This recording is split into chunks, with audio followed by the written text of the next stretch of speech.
minamahal naming senior, napansin nyo ba? Yung baking soda na karaniwang nakikita natin sa kusina na ginagamit paminsan-minsan sa paggawa ng ilang tinapay o cake para umalsa ay nagtatago pala ng isang malaking sikreto. Pero teka muna, may isang interesanteng katotohanan ang baking soda na ito na marahil ay kilala lang ng marami sa pagbe-bake ay lingid sa kaalaman ng nakararami na may iba pang gamit. Mahigit 80% sa atin ang maaaring gumagamit nito araw-araw sa iba't ibang produkto. Mula sa ilang uri ng tinapay toothpaste hanggang sa mga panlinis, nang hindi nalalaman ang tunay nitong kapangyarihan. Medyo kakaiba pakinggan, hindi ba? Pero ito ang totoo. Isang sangkap na nagkakahalaga lamang ng ilang piso sa tindahan ay maaaring makaapekto sa nenervation karaniwang problemang pangkalusugan na madalas maranasan ng mga nakatatanda. At ang mas nakakatuwa, hindi ito bagong gamot o mamahaling food supplement, kundi isang puting pulbos na pamilyar na marahil ay tahimik lang na nakatabi sa kusina ng bawat bahay.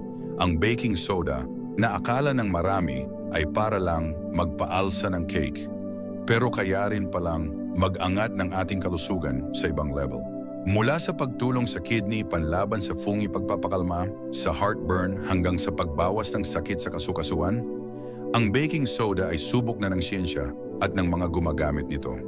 Pero bakit bihira natin itong marinig mula sa mga doktor? Dahil minsan ang simpleng solusyon ay napapabayaan dahil lang masyadong mura at napakadaling hanapin. Ngayon ibubunyag natin ang 13 di gaanong kilalang gamit ng baking soda. Mga gamit na maaring makatulong sa mga edad 60 pataas para mamuhay ng mas komportable, mas malusog at mas matipid. Huwag kalimutang i-like at mag-subscribe kung sa tingin ninyo ay makakatulong ang paksang ito. Dahil ang inyong paglalakbay tungo sa kalusugan ay nagsisimula dito mismo sa video na ito at kami ay laging kasama ninyo. 1. Suporta sa banayad na pag-detox. Hindi kailangan ng mamahaling gamot pampalinis ng atay. Mga kaibigan, ang detox ay salitang madalas nating marinig pero marami ring kontrobersya. May umiinom ng iba't ibang halamang gamot, mayroon namang kontento na sa maligamgam na tubig. Pero ang baking soda ba, isang uri ng alkaline salt, ay totoong nakakatulong para malinis ang katawan mula sa loob tulad ng sabi-sabi? Ang sagot ay oo, pero kailangang maintindihan ng tama. Kapag tinunaw ang kaunting baking soda sa tubig, para itong isang banayad na tagalinis na tumutulong sa katawan na ayusin ang sobrang asido ng dahan-dahan. Partikular ito sa mga taong may problema sa kidney o bahagyang mataas ang acid sa dugo. Isang pag-aaral sa Journal ng American Society of Nephrology ang nagpakita ang baking soda ay nakakatulong pabagalin ang paglala ng chronic kidney disease. Ito'y dahil binabawasan nito ang sobrang asido sa dugo na siyang unti-unting nakakasira sa kidney. Bukod dito, ang pagbabad sa tubig na may halong baking soda ay parang naliligo sa isang banayad na alkaline pool. Nakakatulong ito para kumalma ang balat, mabawasan ang kati at ang pakiramdam ng pagod pagkatapos ng mahabang araw. Paalala, huwag susobrahan ang paggamit, huwag iinumin araw-araw kung walang payo ng doktor. Simple banayad, tulad ng kailangan ng katawan ng mga nakatatanda. 2. Panglinis ng bibig, pampaputi ng ngipin, pantanggal ng mabahong hininga. Kung narinig nyo na ang kasabihang, ang malinis ng ngipin ay malusog na buhay, ang baking soda ay ang matagal ng kaibigan na tahimik pero epektibo para sa ating ngiti. Kapag ginamit sa pagsisipilyo, ang baking soda ay parang isang pamunas ng salamin, banayad pero epektibo. Tumutulong itong tanggalin ang plaque, mga mancha at bakas ng kape o tsaa na mahirap tanggalin ng ordinaryong toothbrush. Hindi lang diyan nagtatapos, dahil alkaline ang baking soda, neutralize nito ang asido sa bibig, kaya ang masasamang bakterya ay walang pagkakataong magtayo ng base, nababawasan ang sira ng ngipin, pamamaga ng gilagid at mabahong hininga.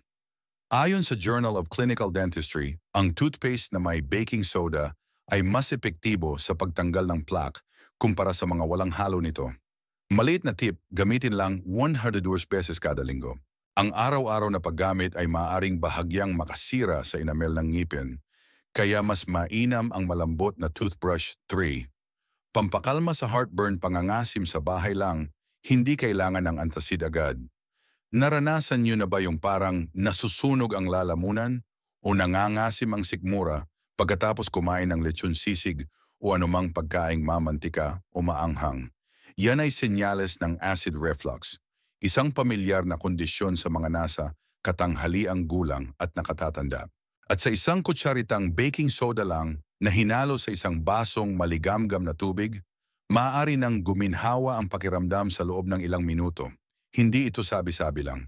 Ito ay nakasulat sa mga dokumento ng mga mediko. Ayon sa American Journal of Gastroenterology, ang sodium bicarbonate ay kinikilala bilang isang mabilisang antacid. Gayunpaman, hindi ito dapat gamitin palagi dahil ang baking soda ay may sodium na maaaring makaapekto sa presyo ng dugo kung sobra ang paggamit. 4. Panlaban sa fungi sa balat, pampakalma sa pangangati ng paa at kamay. May problema ba kayo sa fungi sa balat, ananbuni? O nangangati ba ang pagitan ng mga daliri sa paa kapag mainit at maalinsangan ang panahon? Sa halip na gumamit ng mga cream na may steroid, bakit hindi subukan ng mas natural na paraan, paghaluin ng baking soda at tubig para makagawa ng paste tapos ipahid sa apektadong balat? O ibabad ang paa sa maligamgam na tubig na may baking soda? Ang epekto nito ay napatunayan na isang pag-aaral sa journal na Mycopathologia ang nagpakita ang 1% solution ng baking soda ay kayang pigilan hanggang 80% ng mga karaniwang uri ng fungi. Ilang beses lang gamitin, marami na ang nakapansin na natuyo ang balat, na bawasan ang pagbabalat at pangangati. Banayad pero mabisa Rabi, pampabawas ng hapdi sa pag-ihi, suporta sa impeksyon sa daluyan ng ihi-UTI. Ang impeksyon sa daluyan ng ihi-UTI ay hindi lang sa kababaihan nangyayari. Ang mga lalaking nakatatanda, lalo na yung nahihirapan umihi, ay nakakaranas din ng hapdi di mapigilang pag-ihi o sakit sa puson. Isang maliit na tip, tunawin ang kalahating kutsaritang baking soda sa isang basong maligamgam na tubig, inumin tuwing umaga sa ilalim ng patnubay ng doktor kung may ibang karamdaman. Nakakatulong ito para maging hindi gaanong acidic ang ihi, na babawasan ang hapdi at lumilikha ng kapaligirang hindi gusto ng bakterya na sanhi ng UTI. Isang pag-aaral sa Japan sa 33 babaeng may chronic UTI ang nagpakita ang grupo na gumamit ng baking soda ay nagkaroon ng malinaw na pagbuti sa sintomas pagkatapos ng 4 na linggo. 5 pa lang yan sa 13 gamit. Pero nakikita na natin na ang baking soda ay hindi lang ordinaryong pulbos. Hindi ba mga kaibigan, sa susunod na bahagi, tutuklasin natin ang mga gamit na mas di pa natin inaasahan, tulad ng suporta sa sakit sa kidney, arthritis, gout, at maging sa cancer. Huwag kalimutang mag-subscribe kung hindi pa. At mag-comment na subukan niyo na ba ang baking soda para sa ibang layunin. Gusto naming marinig ang inyong kwento, Sigs. Nakakabawas ng sakit ng singaw, banayad na solusyon para sa makukulit na sugat sa bibig. Naranasan niyo na bang magkaroon ng maliit na sugat sa bibig kasing laki lang ng butil ng bigas? Pero pati pagkain, pag-inom at pakikipag-usap ay nagiging pahirap, yan ang singaw. At parang pinipili pa nito ang pinakamalalang pagkakataon para lumitaw. Mabuti na lang ang baking soda ay isang tahimik na pamatay-sunog sa ganitong sitwasyon. Simple lang ang mekanismo na neutralize ng baking soda ang asido sa bibig, kaya nagkakaroon ng alkaline na kapaligiran, isang kapaligirang kinaiinisan ng mga singaw. Kailangan lang ipangmumog ang isang basong maligamgam na tubig na may kalahating kutsaritang baking soda 2-3 beses sa isang araw. Ayon sa Journal of the American Dental Association, ang pagmumumog ng baking soda ay nakakabawas ng sakit pamamaga at nagpapabilis sa paggaling ng singaw. Walang hapdi, walang komplikadong gamot. Isang basong tubig at kaunting puting pulbos lang pwede nang magpaalam sa paulit-ulit na singaw. Siyawer na. Nagpapataas ng performance sa ehersisyo. Nakakagulat mula sa isang sangkap sa kusina, mukhang kakaiba. Pero ang mga profesional na atleta ay gusto ang baking soda, hindi para mag-bake kundi para suportahan ang kanilang resistensya sa kompetisyon. Bakit kaya kapag matindi ang ehersisyo, ang mga kalamnan ay gumagawa ng lactic acid? Ito yung nagdudulot ng burning sensation sa muscle kaya napapahinto. At ang baking soda dahil sa alkalinity nito ay nagsisilbing chemical buffer, tumutulong i-neutralize ang asidong iyon. Isang meta-analysis sa Strength and Conditioning Research Journal ang nagpatunay ang pag-inom ng baking soda bago mag-ehersisyo ay maaaring magpabuti ng performance sa mga larong tulad ng sprinting, swimming at cycling. Paano gamitin tunawin ang unang kutsaritang baking soda sa tubig, inumin mga 60 to 90 minuto bago mag-ehersisyo? Pero huwag masyadong gahaman, magsimula sa maliit na dosis para maiwasan ang problema sa tiyan. Kaunti lang mararamdaman na parang nabigyan ng oxygen ang mga kalamnan at mas gising din ang diwa. 8. Protection sa kidney, tumutulong pabagalin ang paglala ng chronic kidney disease. Kung mayroon sa pamilya ninyo na may chronic kidney disease, maiintindihan nyo kung gaano kahalaga ang pagpapanatiling stable ng acid level sa dugo. At ang baking soda, hindi kalabisan ay isang alkaline na bodyguard na tahimik na sumusuporta sa katawan. Kapag humihina ang kidney, hindi na nito kayang alisin lahat ng asido na humahantong sa tinatawag na metabolic acidosis. Ang tamang pag-inom ng baking soda ay tumutulong i-neutralize ang sobrang asidong ito, binabawasan ang bigat sa kidney. Isang pag-aaral sa Journal of the American Society of Nephrology ang nagpakita ang mga pasyenteng umiinom ng baking soda araw-araw ay mas mabagal ang paghina ng kidney, mas maliit ang tsansang kailanganin ng dialysis. Siyempre hindi dapat uminom ng kusa kung walang payo. Pero kung may gabay ng doktor ito, ay isang simple at epektibong karagdagang paraan. 9. Nagpapabawas ng sakit at pamamaga dulot ng arthritis. Banayad pero pangmatagalan. Ang arthritis, lalo na ang autoimmune type, tulad ng rheumatoid arthritis ay hindi lang masakit, kundi unti-unti ring sinisira ang kalidad ng buhay. At magugulat kayo, ang baking soda ay maaaring magpakalma sa immune system na nagwawala. Sa isang pag-aaral sa Journal of Immunology, natuklasan ng mga siyentista ang pag-inom ng baking soda solution araw-araw ay tumutulong ayusin ang immune activity mula sa nagdudulot ng pamamaga patungo sa anti-inflammatory. Sa simpleng salita, parang tinutulungan nito ang immune system na magpalamig at tigilan ang pag-atake sa sariling kasukasuan. Ang resulta, mas konting pamamaga, mas konting sakit at mas magaan ang pakiramdam ng pasyente. Hindi ito milagro, kundi isang banayad pero makabuluhang pagbabago, lalo na kung pagod na kayo sa mga gamot. 10. Suporta sa paggamot ng gout. Nagpapababa ng uric acid, nagpapabawas ng sakit. Sino mang nagka-gout na ay alam hindi biro ang sakit sa kasukasuan dulot ng gout. Para kang tinutusok ng libu-libong karayom sa isang maliit na kasukasuan, karaniwan sa hinlalaki ng paa. Ang dahilan, mataas na uric acid sa dugo na nagiging kristal sa kasukasuan. At dito ipinapakita ng baking soda ang galing nito sa pag-neutralize. Dahil alkaline ito, tumutulong ang baking soda na bawasan ang acidity sa dugo, kaya napipigilan ang pagbuo ng urate crystals. Isang pag-aaral sa Arthritis and Rheumatism Journal ang nagpakita ang paggamit ng alkaline agents tulad ng baking soda ay tumutulong tunawin ang uric acid at pataasin ang paglabas nito sa ihi. Siyempre hindi ito pamalit sa gamot, pero kung gagamitin ng tama sa tamang oras, makakatulong ito para mas madaling malagpasan ang gout attack. 11. Suporta sa sipon at trangkaso mula sa pangmumog hanggang sa steam inhalation. Kapag nagsisimula ng kumati ang lalamunan, barado ang ilong at mabigat ang paghinga, hindi kailangang maghintay ng gamot. Ang baking soda ay maaaring makatulong sa depensa mula sa mga unang sintomas. Paghaluin ang kalahating kutsaritang baking soda sa maligamgam na tubig para ipangmumog. Makakatulong itong linisin ang bakterya, pakalmahin ang lalamunan. Idagdag sa saline solution para ipanghugas ng ilong. Makakatulong itong basagin ang plema at luwagan ang sinuses. Isang pag-aaral sa American Dental Association Journal ang kumumpirma rin ang baking soda ay nakakabawas ng iritasyon sa lalamunan, pinipigilan ang bakterya na nagdudulot ng sakit. At ang pinakamahalaga, hindi ito nakaka-immune, walang side effects. Pwede itong gamitin ng maraming beses sa isang araw para suportahan ang resistensya. Isang maliit na bote lang sa kusina, mayroon na kayong reserbang doktor sa bahay sa panahon ng taglamig o tag-ulan. Sa huling bahagi, tutuklasin natin ang duwan pinaka-espesyal na gamit, ang potensyal na papel nito sa pagsuporta sa paggamot ng cancer at kung paano ito gamiting natural na deodorant. Pero kasing halaga, sino ang mga taong dapat mag-ingat sa paggamit ng baking soda? Huwag palampasin ang susunod na bahagi.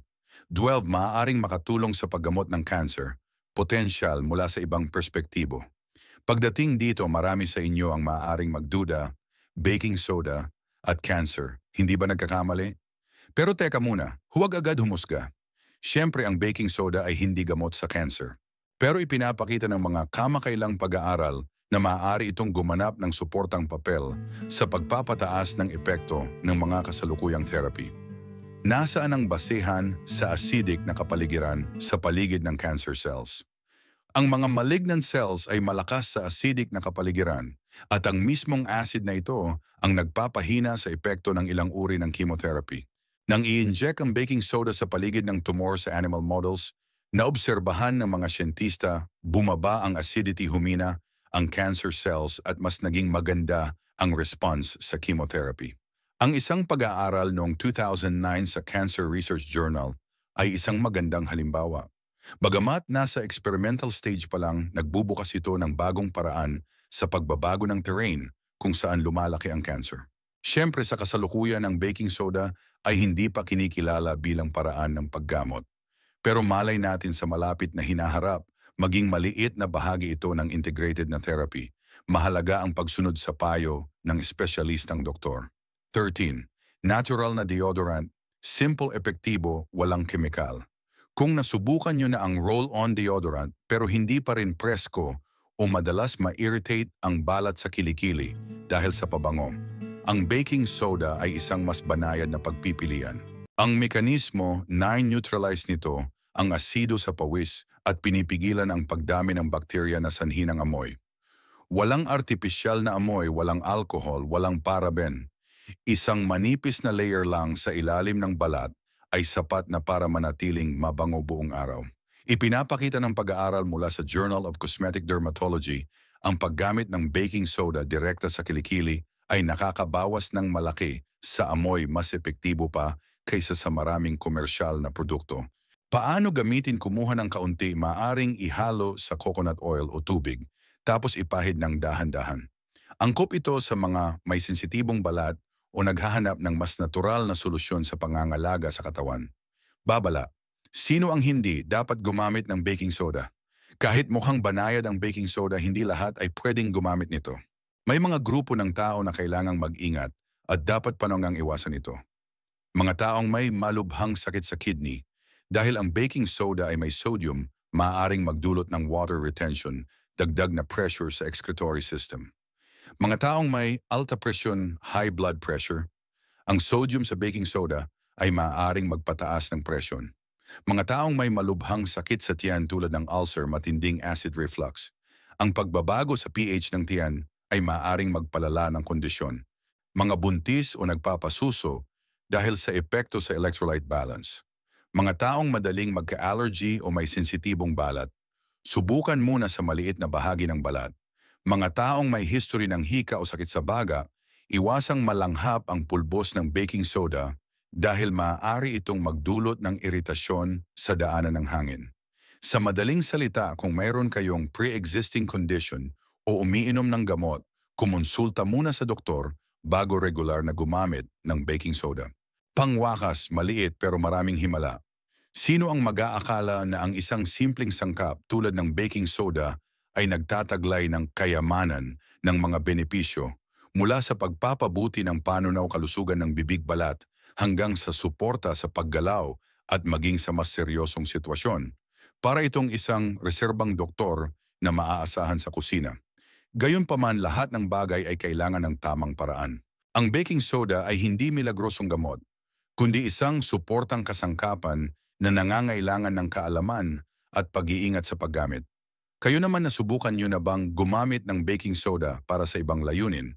Mayroon ba kayong tips na gustong ibahagi sa iba? Mag-iwan ng komento sa ibaba. Gusto naming marinig ang inyong mga tunay na karanasan. Kung kung nakita ninyong kapaki-pakinabang ang video na ito, huwag kalimutang i-like, mag-subscribe sa channel at i-share sa inyong mga kaibigan at pamilya. Malay nyo isang maliit na payo lang mula sa inyo ay makatulong sa iba na maiwasan ang isang malaking sakit. Hanggang sa muli sa mga susunod naming video,